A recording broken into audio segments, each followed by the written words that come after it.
Welcome back to the Friday Council podcast. We are at episode 24. How's everyone doing this evening? Hype for the weekend. I live for the weekend. I'm one of those guys now. I'm an adult. You're a weekend slayer.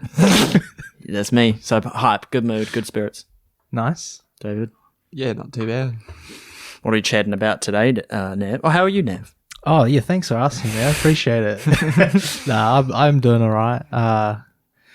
Honestly, a little weary. Just energy levels a bit low, but I think that's kind of common. But Not acceptable. If you're not feeling awesome 24/7, you lose. it's fine. It's not acceptable. Still tracking along, like nothing to complain about. Good, yeah. What Just going through the motions, but ticking off all the boxes. Yeah, Yep. same. Live for the weekend now. That's weekends are quite valuable when you work like a full-time Monday to Friday job. Time is valuable. Yeah. Anyway, yeah, What you hit us off? All right. You kind of came up with this one.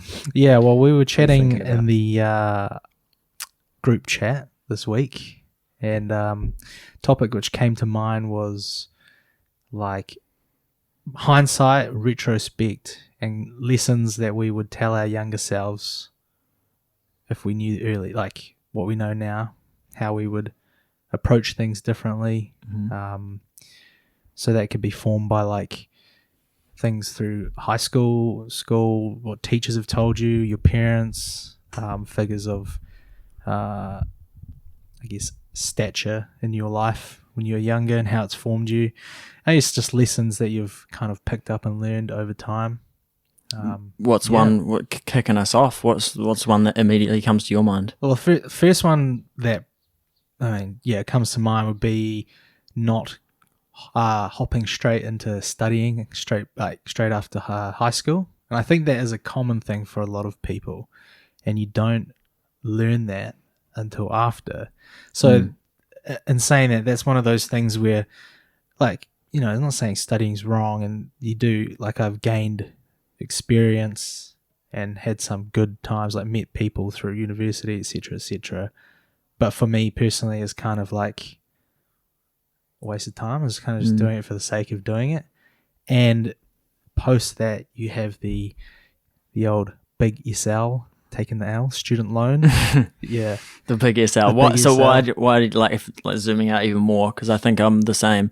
Why did you feel the need to study?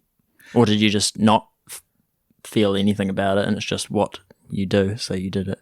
Because I was the same. Yeah, well, look, obviously looking back, straight after high school, I didn't know exactly what I wanted to do. So that's, shouldn't have just hopped straight in. Fact is, you've got friends that are going to university, you don't want to miss out. You don't want to feel like you're not enjoying the same experience that they are. You don't want to drift away, like kind of like high school is like a big Facebook, for example. Like, you see everyone every day, get along, and then you kind of want to replicate that when you move out into the big world. The other reason, parents, like if you have parents, some people don't, some people lack parents, but you got parents that encourage you to study. They influence your life when you're younger a lot more than you think. So that's the first thing to answer your question. Yeah, I think a lot of people feel that way and going into uni. And if I think uni was way more valuable in their minds than it actually is. Yeah. So for parents, I think for one more generation, like our kids will probably not be as encouraged to go to university. I think universities are on their last legs. You often hear about that with all the access to information, and some universities are kind of like badly going online. You basically pay for the accreditation. You do pay for the piece of paper. You don't learn anything there you couldn't learn online for free. Yeah, and its time is good. I was going to say, well, agree with that to an extent, but Yeah. if we're talking things like medical, practical degrees, I think you can't learn to be a doctor on the internet, can you? Well, you could though. You could. There's that case of the only reading from doctor books. who recently got found out in New Zealand. Because you're not actually doing anything practical in a lecture theatre. No, so you are just, I suppose that would, if you're doing practical stuff, which is the next stage once you go to medical school. Right. I think it's an extension of university, but you could potentially do learn the theory. Fake.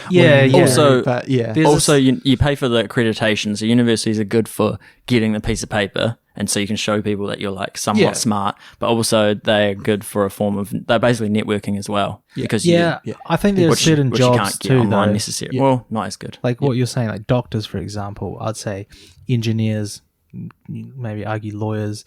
Pilots, I don't think, obviously don't go to university, but there are certain jobs or professions that you would want some sort of regulatory body or accreditation because you think about it. Would you trust a doctor that learned on the internet? I wouldn't. Well, I might trust a lawyer because a lawyer is far more. It's like that Suits. I don't know if you see. What do you trust a doctor that learned from ChatGPT? Yeah, I would not trust a doctor who hadn't gone to an accredited medical school. I think it'd be more just like a social credit thing. It doesn't hold as much weight, but I think it's turning that way. You could have a way cheaper. Well, they don't have access to all the same materials if you don't go through the proper system. And I think it will require, there'll be previous doctors who will play a massive role in the learning course, that people who have been doctors or retired doctors. In fact, I know my doctor does it. He does lecturing at, I don't know if it's a medical school or university, but he does, he takes time out of his week to go and teach. So that's it. You're learning from someone who's a real doctor that you can't, well, maybe I guess you could get a group of doctors together online. But it would be pretty hard to replace that genuine, I think, real, when you're coming to things. I agree. I think that it's. I think majority of courses you could easily do online. Yeah. So if we're talking things that are super vague, the classic ones. Any of the arts, Even my biology degree, I didn't learn a whole. I don't know if I learned a whole lot out. Yeah. Very minimal practical. Because that's all expensive. They don't want to be taking you out to field trips every week. Right. It's way cheaper for them to just talk to you on a slideshow. Anything that doesn't lead to a real obvious career path. So if we say if you learn medicine, it's real clear paths, and you become a doctor or a surgeon or whatever. It's real. You learn law, you become a lawyer or someone. Yeah, probably lawyer. Presume just lawyer. Astronomy, astronomer, some job, and space. It's something that has a very specific career path. I think university is still valid and is as of currently the only you cannot become a doctor on the internet even if you think it's possible unless you're running some shady operation. You're never going to become a legitimate doctor. So that is your only option at the moment. You have to go to law school if you want to become a real lawyer. Yeah, it's the only option. Even if you argue that you could learn on the internet. But if we're talking things that are much more vague, philosophy, art, there's probably a million other ones. Just find the subreddit and economics. I mean, I guess you could argue that economists, but how many economists are there in the country? There's a few other jobs, but accounting's practical. Yeah, I think it relates to Hindsight in that the illusion of grandeur of a university kind of is also broken once you've gone. Well, for me anyway, I don't have an amazing career knowledge expanding time. And I feel like you do more on your own, just self-guided. Yeah. And that's a big step because it was one thing I wasn't prepared for was when you go from a classroom of, 20 to 30 people, sometimes smaller, and you had teachers tailored to you, you could ask questions, going into university where you're just basically a number in a lecture hall, especially in first year. I was doing first year commerce, and you walk. I remember vividly day one, hanging outside the lecture theatre. I remember what clothes I was wearing, who I sat next to. Really, not the exact seat, but and it's just man, this is it. This is something different. And then the first week you're oh yeah, this is all good. Second week, third week, it's it starts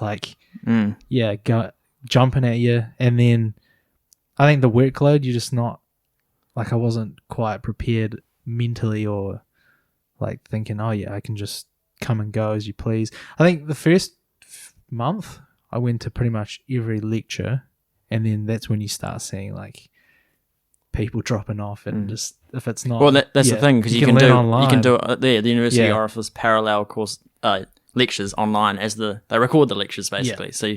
So that's kind of what I'm saying. If not, it can be fully replaced. A lot of it, even the doctors, most of their study is lecture. It's just being talked to. So that could be easily replaced online. Yeah. I mean, for me, like I'd miss a class or two. Oh yeah, I got to catch up with that, and all of a sudden you're like, I've got all these things to catch up on. Yeah, and you go, is it worth driving 20 minutes and then finding a park, walking in for like an hour, and then you have 2 hours off, and it could be made much more efficient. But I think a counterpoint again to that though is that most people can't like self-learn. So they need the structure of being in a classroom. So it sounds great in theory, like, oh yeah, I'll just do it on the internet. It's like working from home. People found out real quickly, you work from home, people are jacking off, drinking beer. Literally. Yeah. So like, it's the same, like, you'll be like, sweet, I'm just going to learn to be a doctor on the internet. And then you're going to be jacking off, watching YouTube, And I think most people need that old school. But in hindsight for me, I did university and then transferred to Polytech, and the structure for Polytech was well more suited for what I like for my learning style. Probably should have just gone there in the first place, or decided what to do before going there, but it was much easier for me. It was like kind of like a classroom teacher, and I think I enjoyed that. Yeah. I think, most people need that because, correspondence, I guess that's a term for it. It just doesn't work for most people because they don't hold themselves accountable. And I'm happy to put my hand up. It's pretty, I think 99% of the population is like that. I mean, I am self-taught, but I could, I don't think I could become a doctor on the internet because I would never put my head down. I need like someone in the know. And plus, it's very impersonal at a university though. Like they don't know your name most of the time. It's as if you're. It's very passive. Course I can't. I think the way they ran it. This is University of Canterbury. Statistics 101. Like so many people do it because you need it for engineering. You need it for biology. But they had like workshops and groups and tutorials, and I felt like that was just really well done course. But that's probably because they've had years of and I think it's probably a classic case of you get out what you put in. It can be as impersonal as you make it, but if you put yourself out there's nothing to stop you from putting your hand up, asking, or going up to the professor at the end of the. I would think most would be amicable and be like, I'll have a quick yarn with you after the class. You might get the old one who's like, don't talk to me, my job is done here. But I imagine that it's like teachers at high school where you can go, but you have to do it. So that's it. You still have to put yourself out there, put yourself forward. And then, of course, again, I'm in university, but, all the clubs and, like you said, networking. And yes, that stuff can all be done online, but I guess it just comes down to whether you believe that online can mimic the stuff like real life can. I don't think it can, and that coming from someone who spends his time on the internet all day. There's just internet doesn't replace the real deal. And I think, as I say, we learnt that from COVID. Everyone was saying, Zoom's the future, and it will play a role, but people quickly realized that these people can't just sit at home and work all day. People are getting depressed because they miss being in the office, or they're slacking off, combinations of both. And these Zoom meetings, you got 30 people in the Zoom room, and it's just not the same as a boardroom or whatever. I don't believe that, online, it's a supplement. It's a supplement to the real deal. In most cases, again, there's going to be exceptions, and other, there's certain like fields which are more suited to correspondence. Say things, I think, all right, like very advanced things like physics and stuff like that. I don't think you're ever going to learn that as well. Yeah. Online. Fair enough. Yeah. I wanted to ask you guys, in terms of hindsight and retrospection, how often do you guys find yourself in those states of mind? Probably on the daily, to be honest. Yeah. Yeah. Like, not to the point where I'm fully reflecting, but like I'll always have things that pop up in my head. Like kind of what we talked about last week, like nostalgia in a way. It's like you think about a time where you had joy and you're trying to mimic that, but it's kind of the same. I guess as someone who, you know, you want to learn and better yourself, that's like your cup of tea, basically. Are you the same? Because I'd say almost never. Yeah, Really? Okay. yeah. I guess it depends on the context, because I guess this can quickly overlap into like regret and remorse. That's the word I was going to bring up. Regret is the downside of like hindsight. It's useless. I'm pretty fortunate, which is probably somewhat surprising given my other traits, highly anxious and whatnot. I'm not. And I can look back and see so many mistakes I've made in my life, especially with girls. That was one thing I've written down here to talk about the later relationship. But I don't feel any regret or remorse. I guess fortunately my brain is just like, well, that's just all part. Yeah, no, it's definitely not a psychopath. Sociopathy. Yeah, I wish I was, and to an extent, 'cause I think life would be a lot easier. In many ways if you didn't. I think feel, so. Empathy. Yeah. In many ways, I'm actually the opposite. I'm way too empathetic. Anyway, that's a tangent.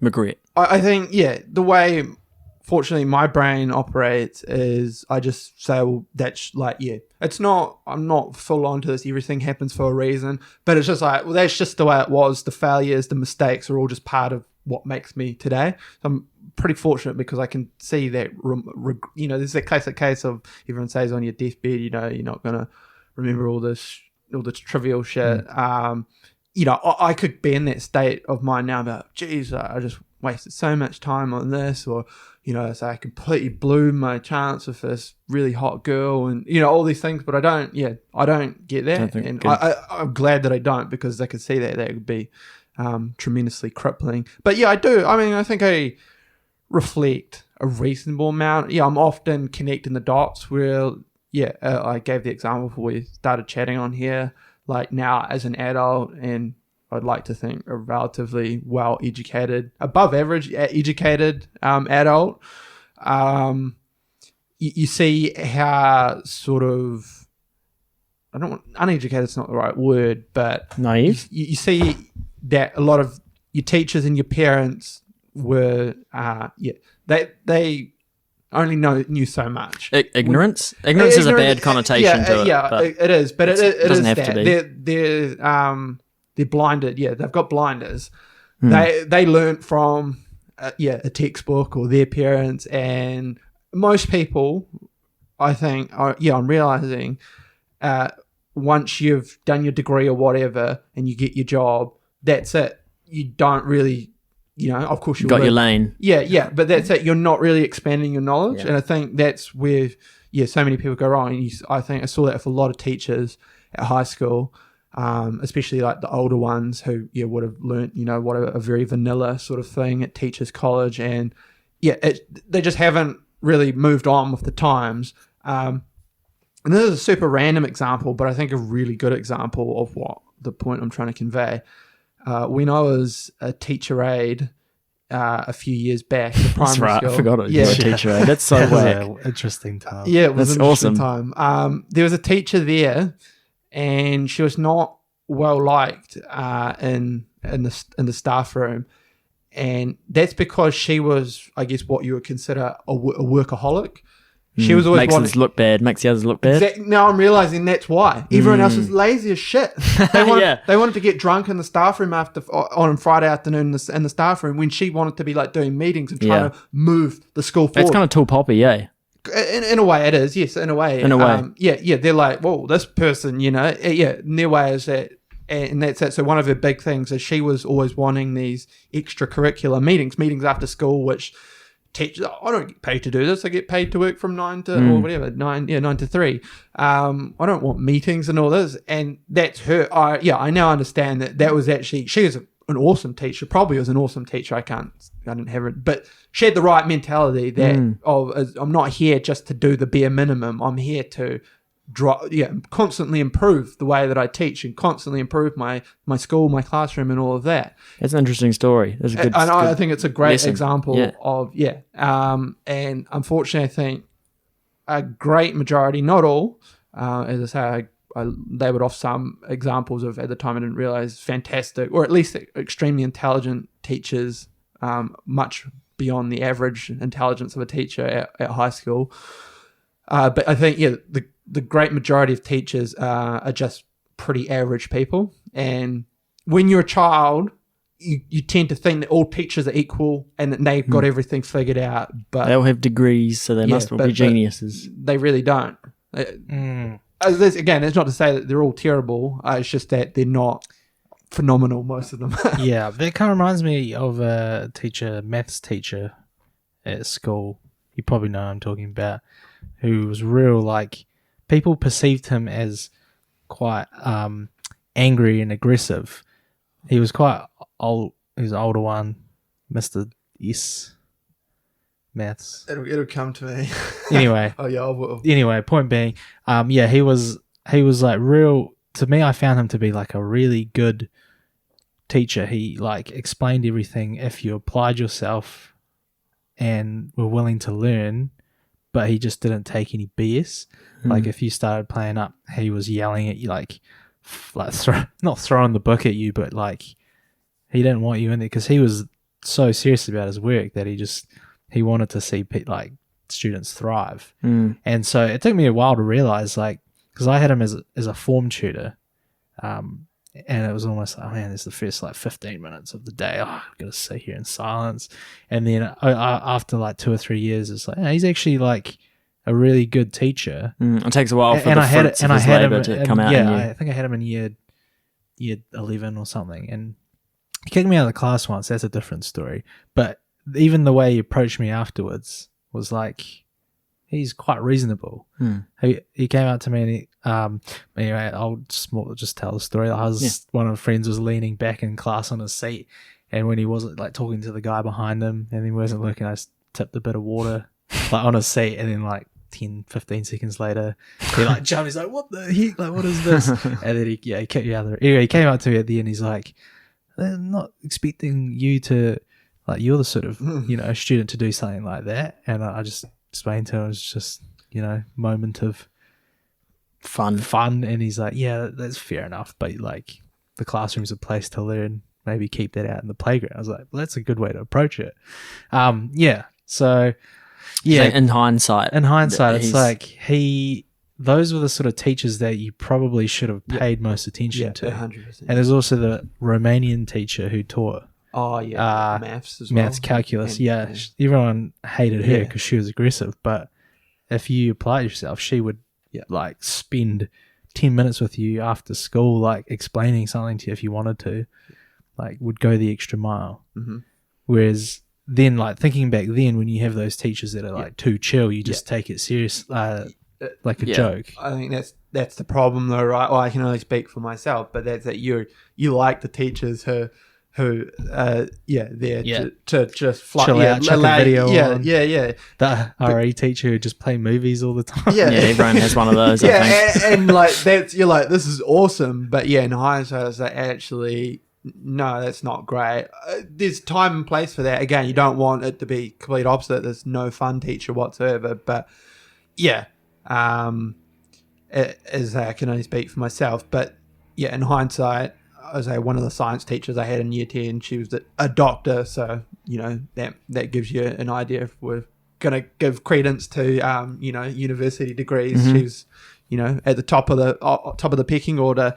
And to really, that's probably pretty privileged. How many people do have a doctor as a teacher, a doctor of science, not medicine or whatever? I don't. That privilege will be lost on most, if not all, the students. I don't think there's probably 5 in 100, because that's what I mean. You're quite overqualified to be a school teacher. You could be working in a science lab or at a university, something much higher paying, higher up. I don't know what her reasons were. Maybe she just really enjoyed working, because some people do.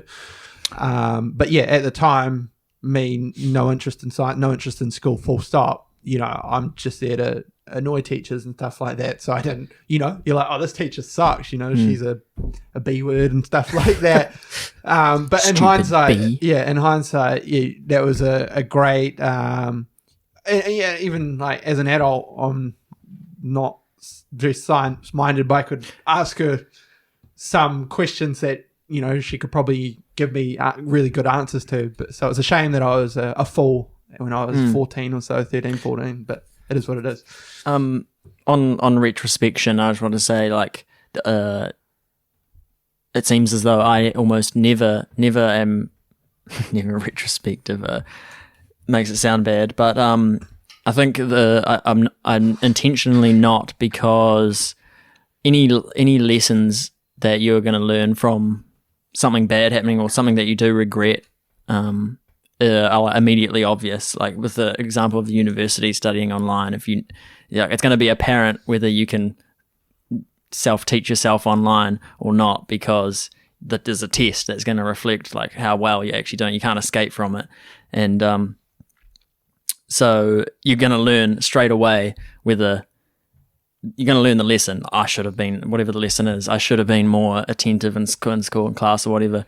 So there's no point from there for those kind of situations retrospecting on it over and I could have done like just a little bit more. I should have. And that's where regret's kind of useless. Regret's a very useless state of mind or feeling.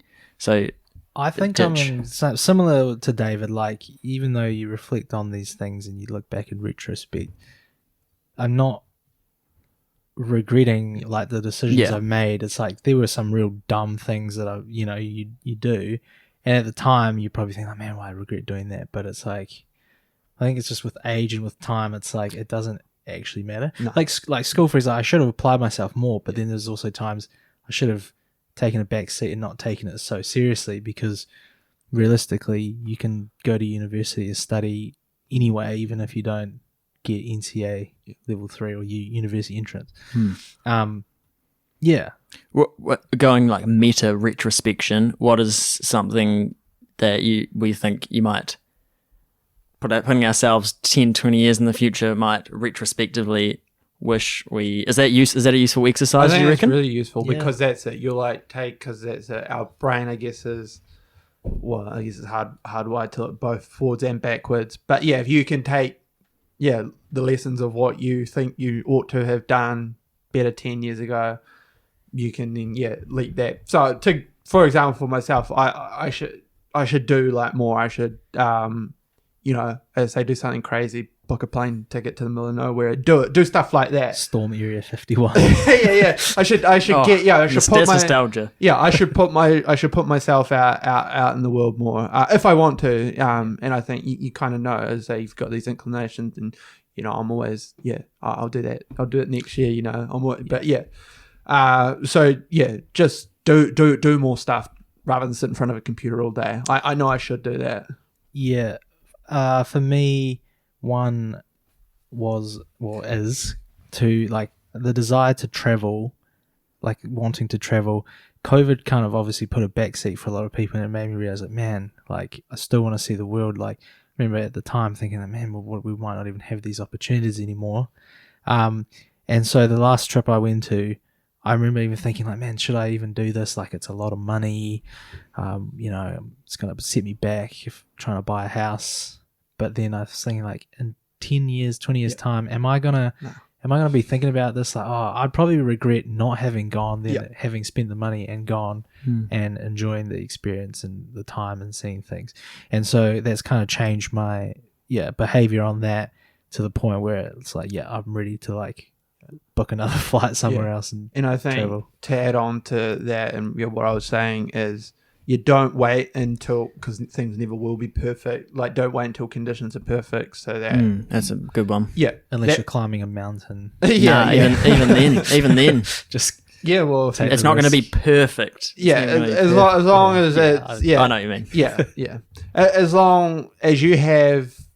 There's a really good quote on this, and I won't remember off the top of my head, but it's like, take the first 2 steps forward and the path will become clear, or something like that. It's so true.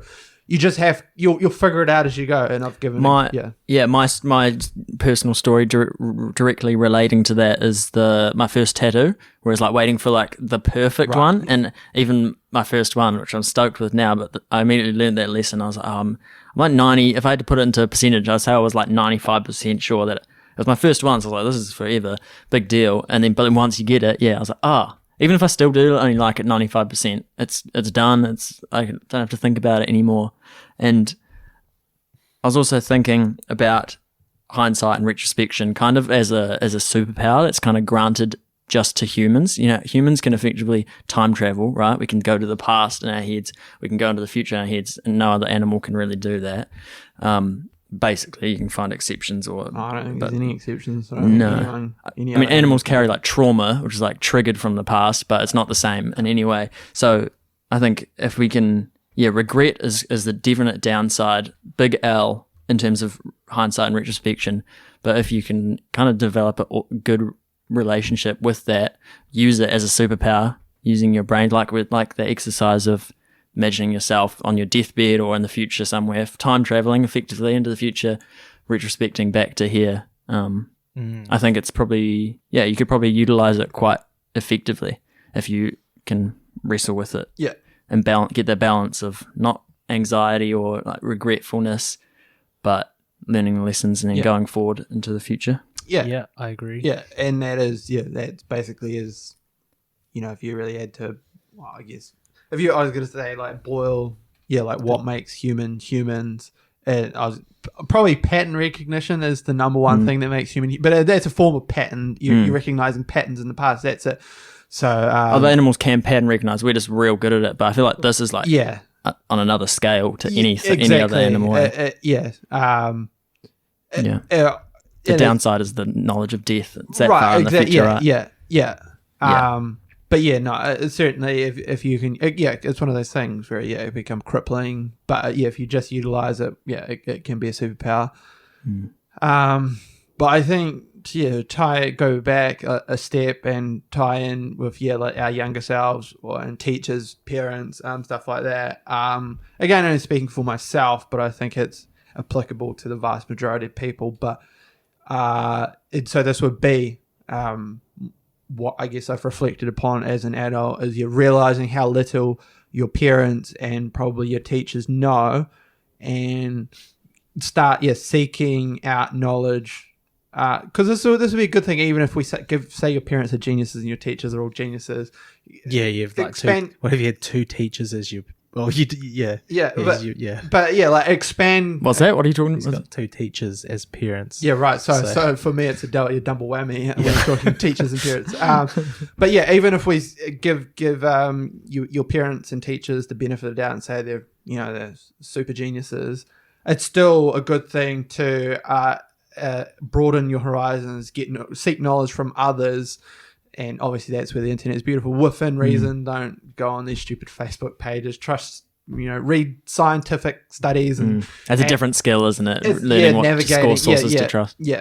And I guess you can only do that with time, really.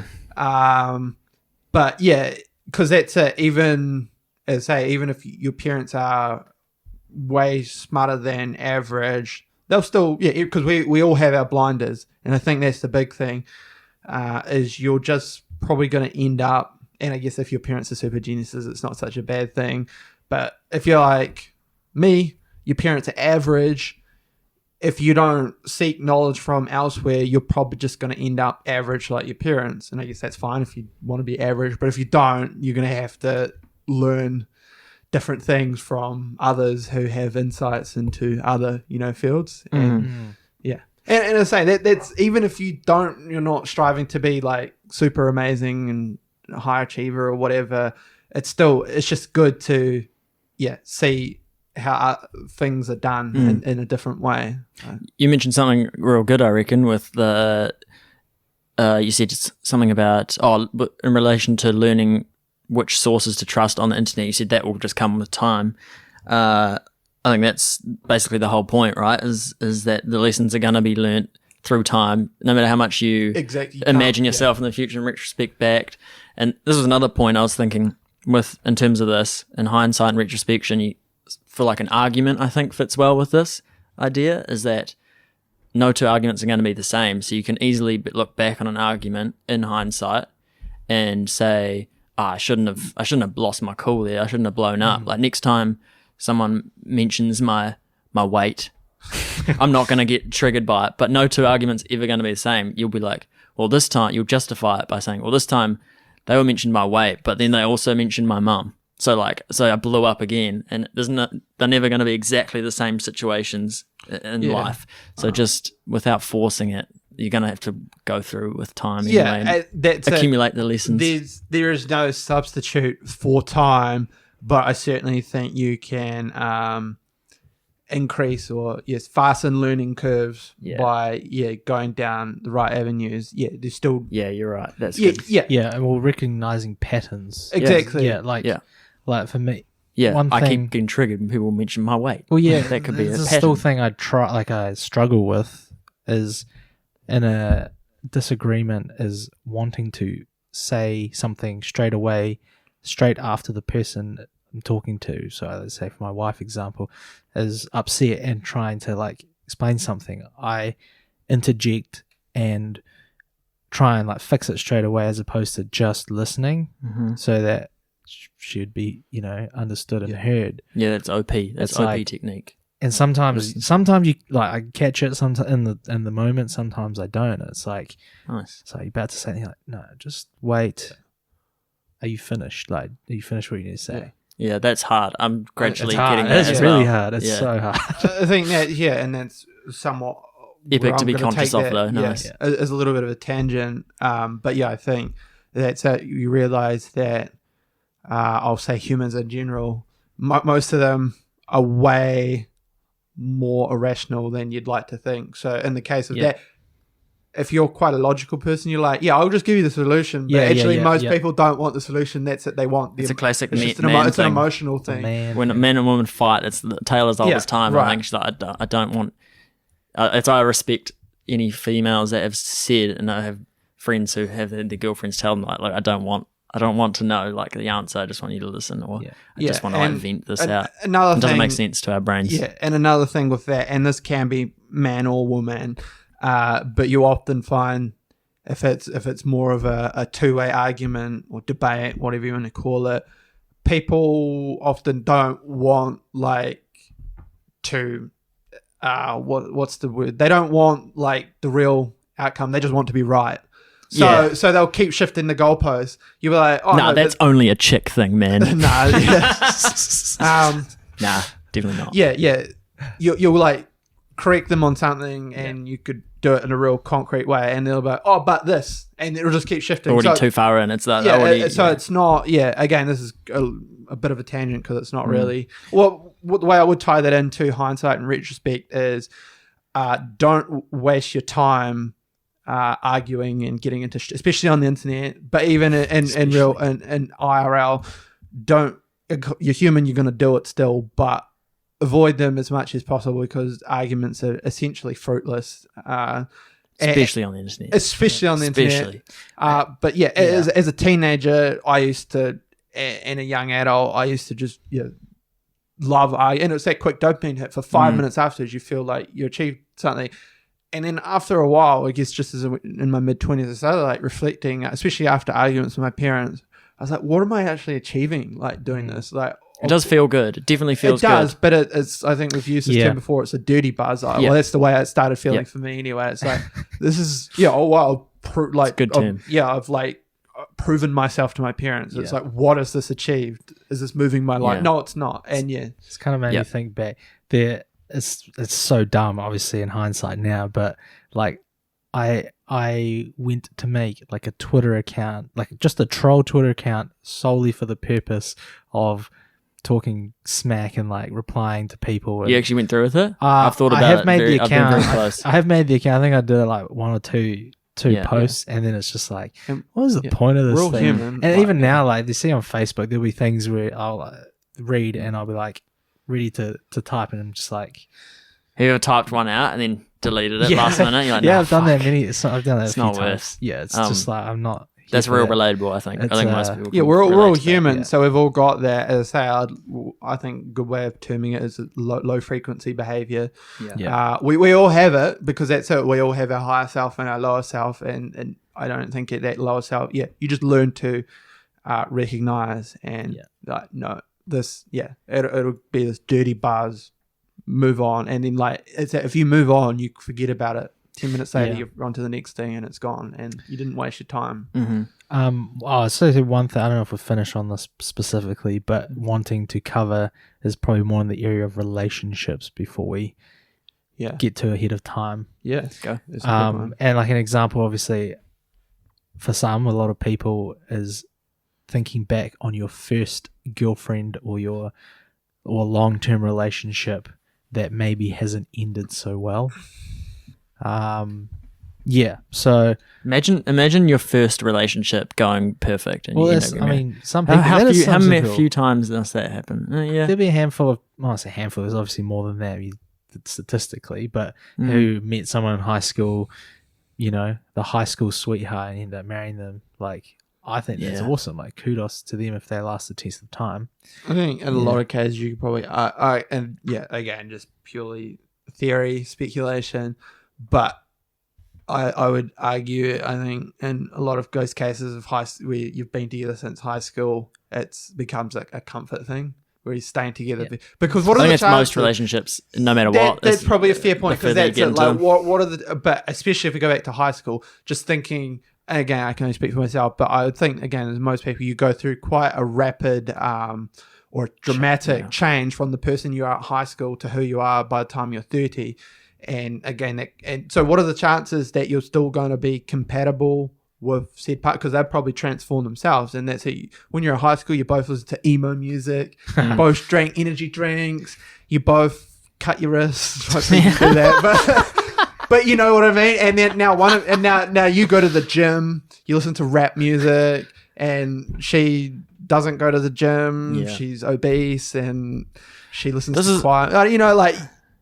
This is where I battle with thinking about that, and then whether thinking about like monogamous relationships, right. And there's a point in getting married. If there's a taboo with not getting married, and then intending to be like. Both consensually say, for example, we'll be together for however long until we're not like we're too different. But then you think about that might be the point of the monogamous relationship. It's like the effort it takes it makes it special. But that's another topic. Yeah, that is, and so we should actually pick. I think we should talk about that next week because I think we could have a whole conversation on relationships and marriage. Marriage from what we can see. I wanted to mention. Old people. I love old people. I don't. In general, most people don't. So in general, I like old people like Michio Kaku. He's an old. I like old people. Genius. I like old people who keep learning. I don't like senile old people. Yeah, unfortunately, like some retire, old people. Watch TV all day. Yeah, and just give up on life and become closed-minded. And, that's what I'm thinking of. But I mean, there's young people who are also closed-minded. That's fair. That's fair. I don't like most people. You just don't like people. In terms of retrospection, though, and I just heard on the radio actually a little bit about a 100-year-old man who retired 1 year earlier. He lived from South Canterbury. He retired when he was 99. He's a farmer, and it was his advice for living a long life. And that's kind of the equivalent of someone telling you.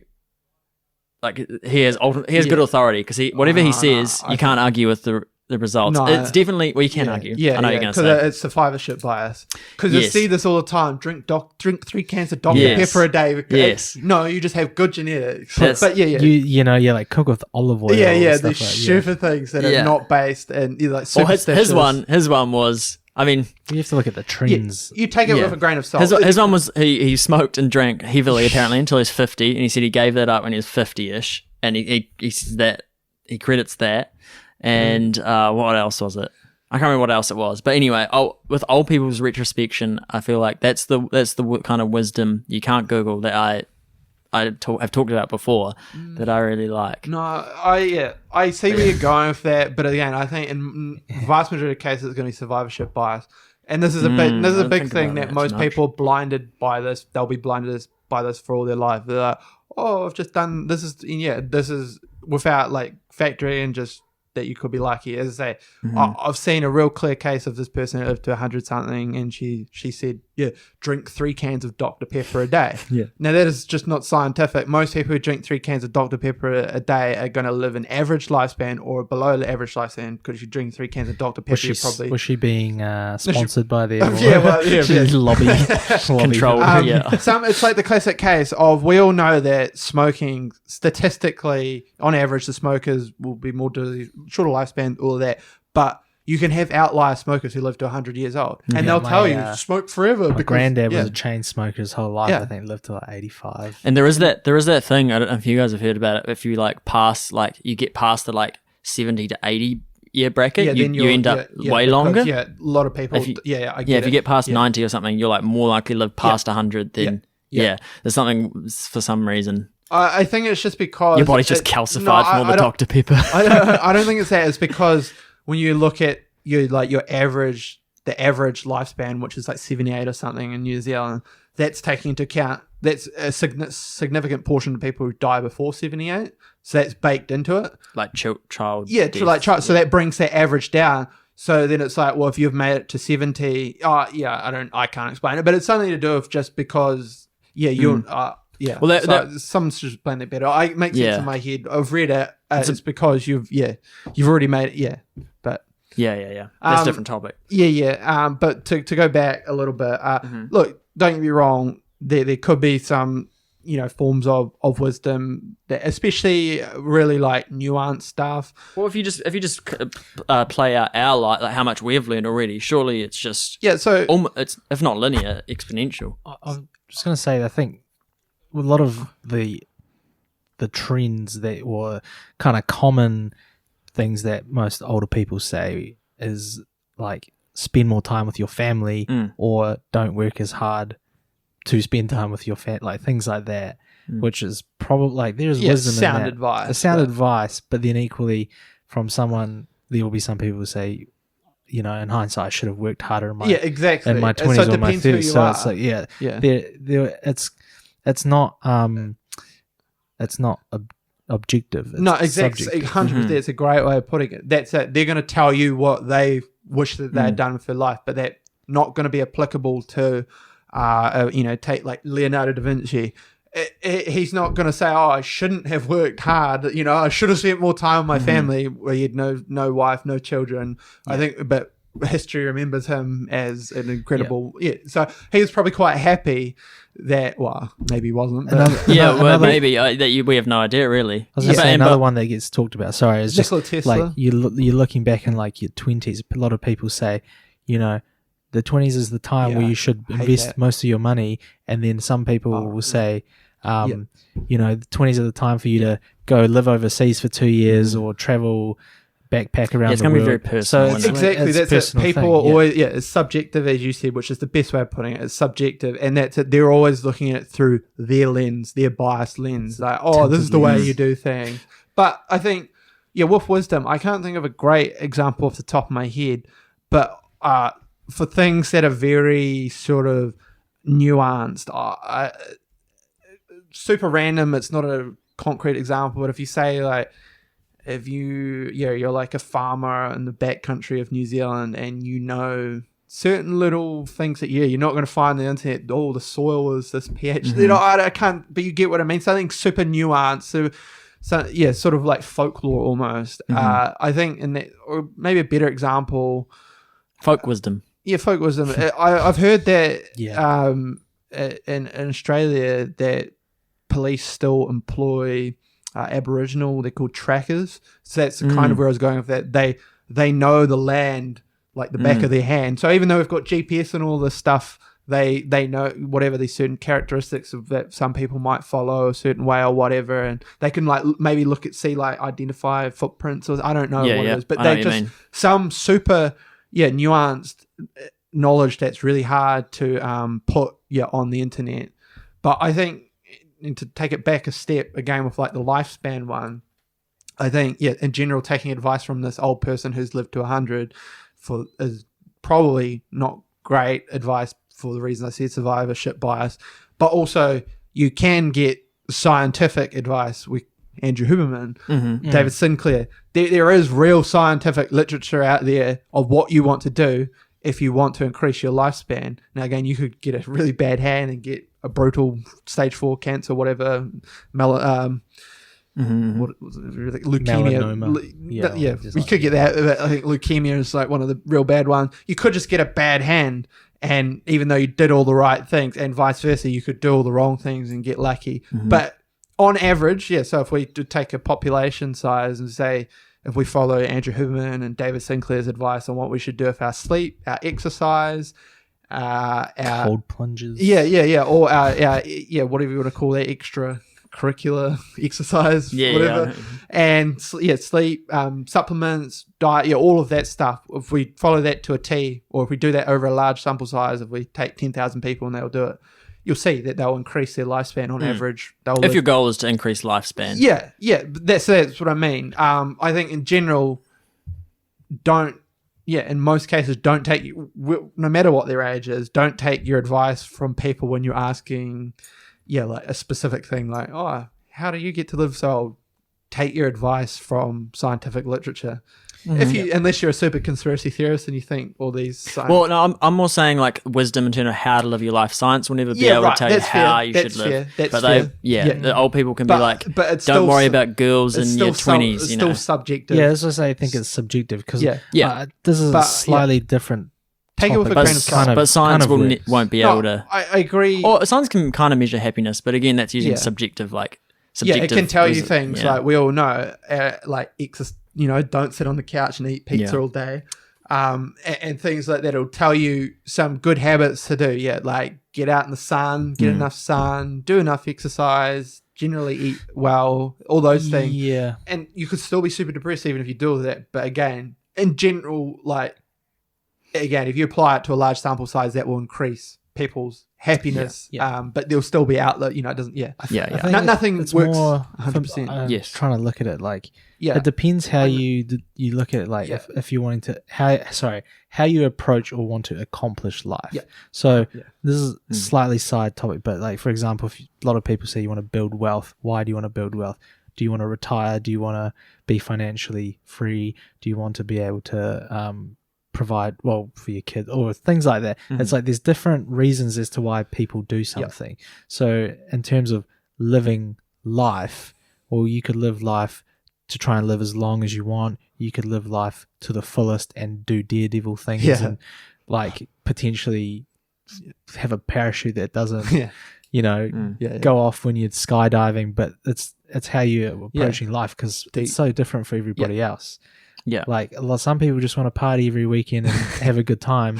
Some people want to work on their home and sell it and flip it. And there's just different things people approach life. I think, again, the key is that it's subjective. And, again, we can all agree that some old people or some people of any age, but will have these nuggets of wisdom that we... But, it can also... you have to be careful that they're probably just going to tell you what they did or what they want to do with their life, and that might not be applicable to you. And I think that I think you can tell like if someone's like if like this farmer guy, like if you didn't want to be a farmer, then you're probably not going to value his opinion that much. Right. But if you want to be a farmer and that's sounds like a good life the whole way, you'd be like, oh, he's the only sign. Like you can't go, for you because it is subjective to him, subjective to you. You might as well.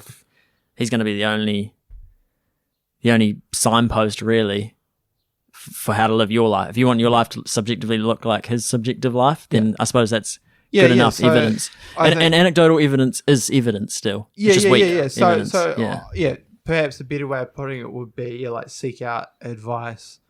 But if it's about health, I think you're assuming it was more like towards the health longevity. Like drink 3 cans of Dr. Pepper. That's what you want science for. Exactly. For stuff that's real clear cut. Do not listen to old wives' tales about what to do to increase your lifespan. That stuff. Trust science. But for stuff like your general how to live life. So I guess the way to tie it down would be seek out like people, you've got a rough idea of what you want to do. Seek out like-minded people who have already done it. Yeah. I think so. Yeah, it's great advice. If you probably need a basket of a dozen. Well, I don't know. It depends how many people you look up to, or people who you admire, and you accumulate all their knowledge and all their wisdom and wealth, and I think of ideas, and then pick your own. And I think, again, this is to bring it back to our parents and our teachers. This is, again, where they're blinded by, if you, and I can give a good example, actually, I guess it's somewhat of an ironic example, but when my sister said that she wanted to become a teacher, my parents said, don't do it. It's not a good job. It's tough and pays average and all of that. But she really wanted to, so she didn't listen to them. I say it's ironic because you would think that they would tell her to become teachers. But so a more obvious case of that would be if you went to your parents and you said that you wanted to do something that was completely out of left field. About no, don't do that. That's risky. Yeah, that's interesting. I would have thought if they're so like set on like no, don't become a teacher, then why did they not change that midway through their career? Yeah, well, that's it. They're probably stuck in their ways. That's it. They're probably like, oh, we've done it for this long. That's sunk cost fallacy. I've done it for this long. I might as well do it for another 20 years. But the point that I was making of that is, if you want to do something that's completely different to your parents, unless you do have these super cool, chill, open-minded parents who are going to be like, wow, it's awesome that you want to become an astronaut. That's completely out of my wheelhouse. Awesome, you want to do OnlyFans. But if you want to do something that's perceived as risky and they have no clue about it, I unfortunately think most parents will be like, oh, no, don't do that. Go to, do this. Go to university or go to, become do a trade. That was the advice I got from my parents. Do a trade. And to be fair, it's somewhat logical advice because they said don't go to university because they knew that I wouldn't do well at university given the way I performed at school. Nice. But and to be fair, of course, as I say, I can't expect them to have had this knowledge, but they should have been encouraging me to do stuff on the internet because I'd been like selling stuff on the internet since I was like 13 on the internet, just here and there, not seriously, Nav will remember. So he was a hustler. Yeah, I was a hustler. And they should have been like, oh, we see that you've got like a skill here. Have you considered like... That's a skill they don't recognize. They can't recognize that as a skill. Yeah. So I can't fault them for that, but that's what I mean, is that your parents... That's what you mean by ignorance as well. It's not a nefarious thing. It's just is what it is. They just don't know. So you knew a gap in the market and this hindsight thing, regret selling a 6-star Dragon Ball Z card today for a bunch of crap cards. Yeah, it's my first entrepreneurial move. It was one of the first scams that I fell. It was a fair deal. You got a test on your friends. Yeah, that's funny. Looking back on that. But I think unless as I say you do want this cookie cutter, whatever, you want to become something that's not I want to become an accountant, and your parents are teachers. They'll be like, oh, yeah, that's not a bad idea. Yeah, we can understand that. It's kind of, not too far from what, it's a good idea sort of thing. But if you want to do something completely different to what they do, especially if it's perceived as risky, they're probably not great people to get advice from. And your teachers are probably not great people to get advice from either because they're going to give you similar sort of advice. And I remember that was the sort of advice I got when I took a careers class at high school.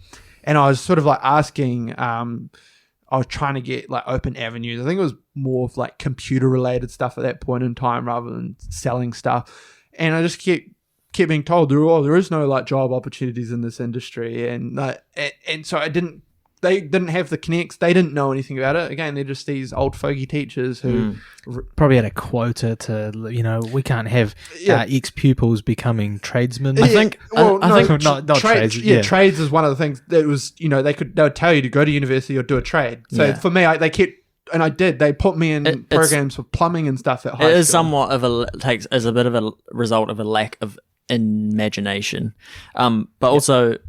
I think that's possibly the old people and the young people alike that you are talking about not liking, perhaps don't introspect or retrospect enough, and it causes 100%. That kind of like shrinking. Yeah. And the power of retrospection, I think you kind of mentioned it, is to like extract the like meta lesson overall, like pattern recognition. Yeah. You're like retrospecting, and the longer you live, you can have more like instances that you can get one lesson from. I think that's the power, rather than being like nailing it down too specifically and saying I shouldn't have reacted like this in this one fight. You can retrospect and say, oh, there's like a pattern here that I'm constantly being triggered by this one thing, and that's how to use it the best way, I think. And then so like with our parents, perhaps if they're not retrospecting and they're saying, they're probably not. Why do I not want my daughter to be a teacher? Is because like we struggle with money or whatever it was, and why? It's kind of like shadow work. Really comes down to. I think I was just going to also say, flipping it back on maybe what Dave was saying about is like teachers giving advice. It's hard to. It's easy to say in hindsight now, but like back then, looking forward to 10 years or whatever till now, they probably would have had no idea that certain jobs or professions would exist, and that's going to happen in the future. Like there will always be early adapters that will jump on things early that may pay off. Like let's say, for example, like I think remember when Vine came out, where there's like people made killings off these things, which in hindsight you could have got on early, but it's very risky and it's not stable. There'll be things in the future, and I think now, like, because we can look back and recognize it and say, for example, like investing in the stock market, you understand the patterns that when they happen in real time, you're more likely to understand. That's a great way of putting it. I agree. Yeah, that's a good point. And take the risks. And that is a good point. Like with teachers, that's right. They're, especially because things are exponentially getting more advanced. That's it. Like we have people selling. OnlyFans is obviously the epitome of 2020s, right? Like no one could have imagined in 2012 that if you're any girl, nearly any girl, and if you're the right guy, that you can just make essentially amateur porn videos and make a killing. That's kind of back. Why would you pay for? But it's free. You can access it anytime you like. But I think again, that's all part of it. Is that again, I can there'll be exceptions, and be grateful if you have parents or teachers who are super open-minded and they're open to new ideas. That's the problem. Is that's like what I'm getting at. So many people are like. That's it. No, you just you can only do a trade or go to university because they're limited by what they've seen as possible.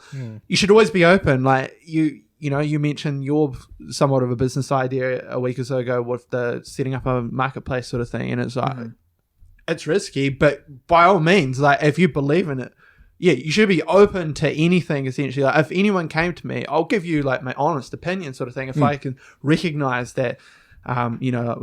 We're talking about the person on Instagram. I can clearly see that she's getting sucked in by multi-level marketing schemes. If she came to me, I'd be like, this is not the right area to be looking in, but look over here, look at this area, sort of thing. I think you should be, everyone should be open to the possibility of, like new ideas, new avenues. And that's, if I ever have a child, I hope that I'm that way if they come to me. Or if I'm the same. I hope that you'd be able to curate their curiosity and be like, look at this. I think there's going to be, at least in the next 20 to 50 years, it's hard to look that far forward, but there will probably be like industries unheard of that we don't understand. Like one I can think of now, which is kind of taking off, which 10 years ago, 20 years ago, people would have been like, that's just stupid. It's kind of like gaming, for example. Being a professional gamer. You're a nerd. Oh, you just spend your time playing video games.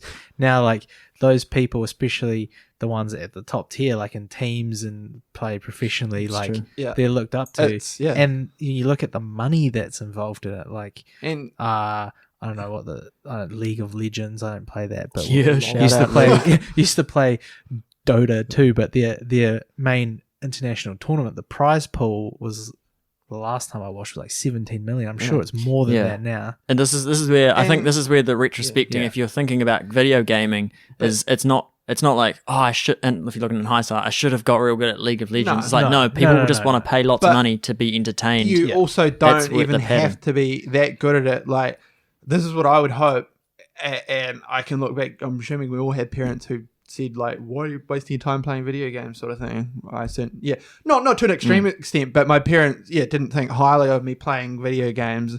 I'm sure, some fun times though. But what they should have done is been like, have you heard of this YouTube platform? You seem to love playing this game, and I can hear you talking over a microphone while you're playing it. Why don't you start making videos?" And it can just be a hobby. There's no way they'd know. No, of course not. But that's what I hope that I will be as a parent, because that's what I mean.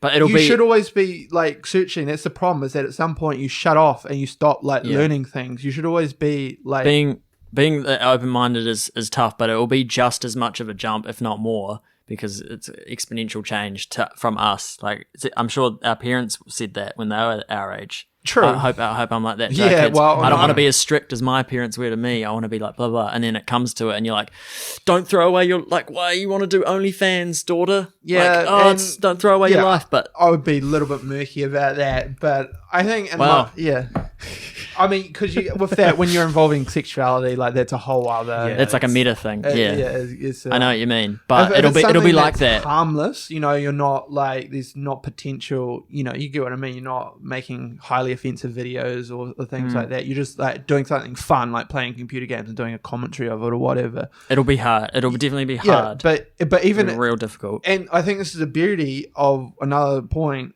is that all of these things are way less risky when you're young. So if you have parents, or if you stumble across it when you're young, as kids are doing these days, when you're 8 or you're 10, you don't have any responsibilities and your parents are paying for everything. There's no risk in you uploading videos on the computer, and you can put so much time in it. You can put so much time into it because you don't have to go to work and all this other stuff, all the bullshit that comes with being an adult. So it's the best time. And that's what I mean. I hope, if I'm a parent, that I'll be like, when my kid is young, obviously within reason, you don't want to be like do this sort of thing, but like as I say, like spark their curiosity and like encourage them to like pursue their hobbies and like take it to another level. Be like, as I say, upload your videos on YouTube. Maybe think if your teenagers out ram raiding, you seem to like theft. Why don't you work in security? That's it. That's you got to like kind of get like the meta lesson and like meta pattern of like. Yeah, and same with video games. It's not the game itself that is why it's popular. It's that people love entertainment and will pay heaps of money for entertainment. Community, as we've talked about, of like collecting, is a big community, and that's it. You just have to, like realize the world's a big place. There's so much opportunity. Yeah, there's always niches and markets for everything. I remember one thing super vividly.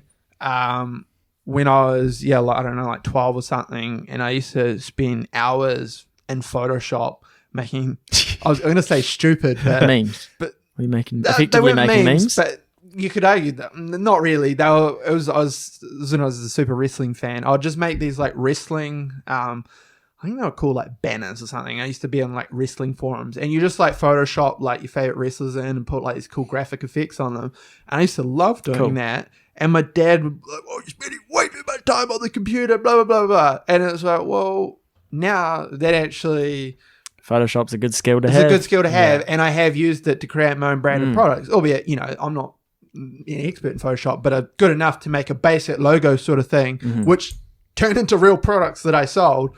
So it wasn't such a bad thing. And again, that's where you just have to have that as awareness of a parent, as being like, well, maybe it's not such a bad thing that that's where that's the whole self-guided learning thing comes into it. And this is, again, where I would hope, if I'm a parent, I would like go on the internet and do, and this is the problem, that they won't do this, but but like go on the internet and like start reading out Photoshop or whatever it is that your son or child is doing, and then type in Photoshop career opportunities, Photoshop YouTube or whatever, type in all these different search terms, get a feel for it, and be like, oh, actually, this is a valuable skill, and this is what you could do with it. You could take it down this avenue, and blah, blah, blah. You get what I mean?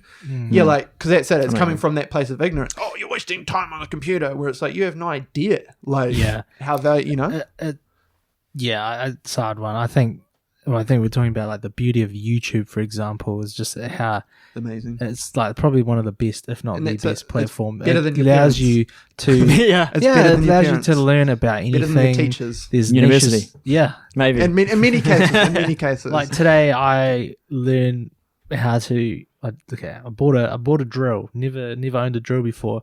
I'm thinking like, what thread do I need to use, to use to install the hole to screw in this hook? It's like I could get a trader to do that, or I just look it up myself. And there's just an infinite amount of things you can learn. It's about recognizing what you need. And then the way to tie that in is, if you really wanted to, you could make a video of you demonstrating how to do it for someone else. Yeah.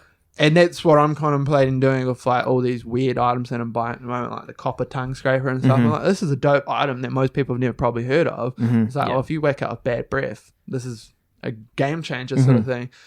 Well, you can see there's also an infinite amount of terrible videos out there. You think, well, that's obviously got 1,000 views there. I'm sure I could do that much better. Yeah, and what's up, guys? It's the key is that if you just get enjoyment, you feel like you're doing a good thing, then you'll probably get some traction eventually. If you're doing it because you're like, oh, I think I could monetize this, you probably won't get far. But if you're like, I'm really passionate about drills, DIY. Although that is Mr. Beast's story, isn't it? He was more meta. He's like, what makes a good video, and then kind of just did that. He didn't. He was like, what makes a good title, and he really algorithmed it down. So there's multiple ways to skin a cat. But how are we doing time? Oh yeah, I think final thoughts. 1 hour 10 minutes. Yeah, probably nearing final thoughts. Closing time. I think just the key is taking about it's not to bag on your parents and your teachers and all of that. It's just to recognize and say that just as we do, we have our own limitations. So and this is where the internet's beautiful. As I say, you do the internet. If we can just even boil it down to Google alone. Google is a trillion times smarter than all your parents and teachers combined. You don't want to put them on that much of a pedestal way. Exactly. It's so when you're young, you're literally grown up, as a young child to immediately follow what they're saying every single time. They have it all figured out, and they don't. And as I say, if you're a parent and you're listening to this, or you're a prospective parent, I think you should take on this advice, because I think it'll just increase the likelihood of your child not only being successful but being fulfilled, which is obviously the real key here. Yeah, and then if you're the parent as well, also realizing you're not. That would be the ultimate. If you can instill in your kids, hey, they were the best teachers actually that I can think of. The teachers that would openly admit, they'd either say, if you ask me why we're learning this and I can't tell you, one of the teachers, he said, I will stop teaching it straight away. If I can't give you a practical reason why I'm teaching you this, I'll stop teaching it to you. I like that example. It's like he realizes. I like that example, and that reminds me of something that stuck with me. I didn't understand it at the time, but I understand it now. It was in a maths class, and it was trigonometry or something, and there's the classic, when am I ever going to use this in real life?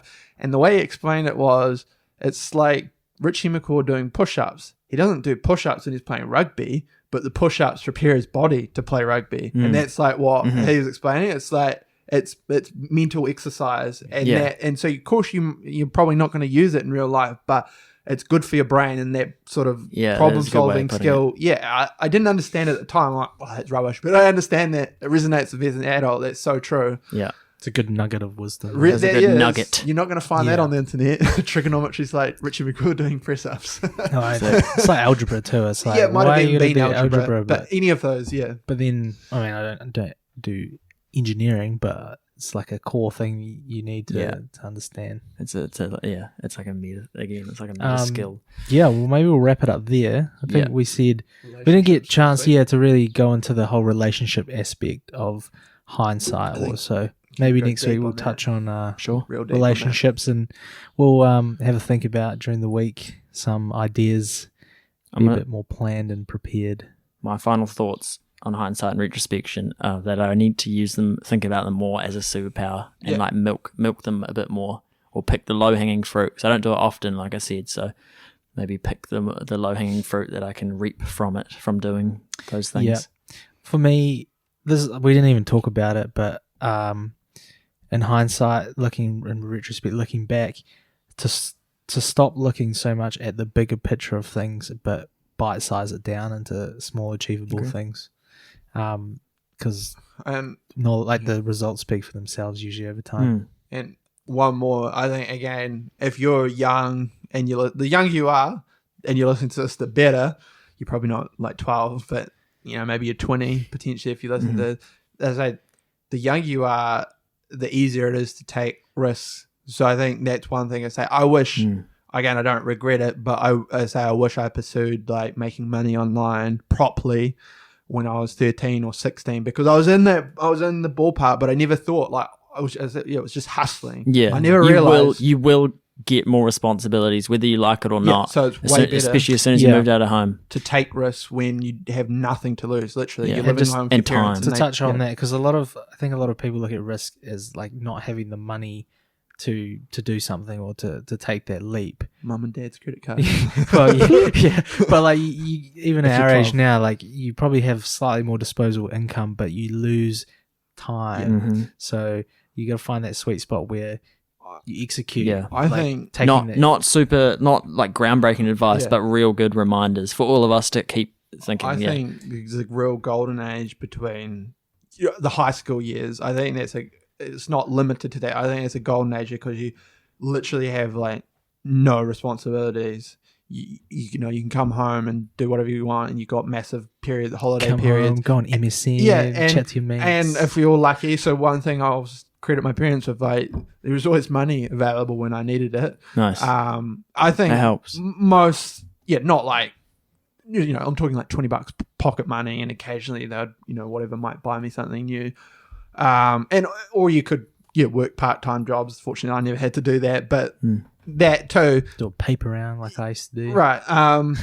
Generally, there's and to be fair, I say probably now you can even take it back further the way, because I think kids are like maturing a little bit faster with the internet and stuff, like even around like 10, and that's even certainly then your parents will be giving you money and you can just take risks. And I say, I think also just one last one is, although as hard as it is, and we even fail at ourselves, is try not to worry so much about what other people say, because that will prevent you from doing said things.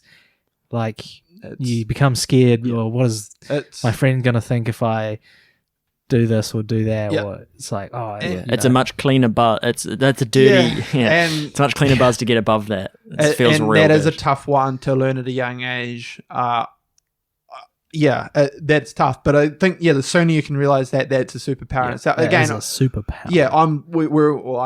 I still have that, but nowhere near to the extent that I had it when I was younger. It feels real good. If you can overcome that and feel comfortable being like an outcast, and not in like a degenerate sense, but like pushing the boundaries. Like, I'm going to start a business when I'm 16. What? You're a loser. You're gonna fail. If you cringe, if you can embrace the cringe. That's my advice. It's like one of embrace those cringe. I really enjoy, going to like the swimming pool and having a spa or a sauna or whatever. But because of my, I used to think, these people are looking at me. I'm on the larger side. To be honest, no one cares about you. About themselves. Everyone's It's like, and like a Facebook commenter, like someone arguing on Facebook. If someone is judging you, it's just L for them. It's like that is not a negative space, negatively judging someone. Yeah, it's L. Oh well, we'll probably finish on that one. I think that's a good wrapped up pod number 24. Join us next time on relationships. Hitting lots of crossover. Quarter of a century advice. Yeah, that sounds epic. And quarter of a century episode, I think was. Yeah, well, quarter of a century. But both. I was like, we've lived at least a quarter of a century. We have we have lived a quarter of a century. All right. Well, peace out, everyone. Thanks for joining us. Deuces. Bye, guys.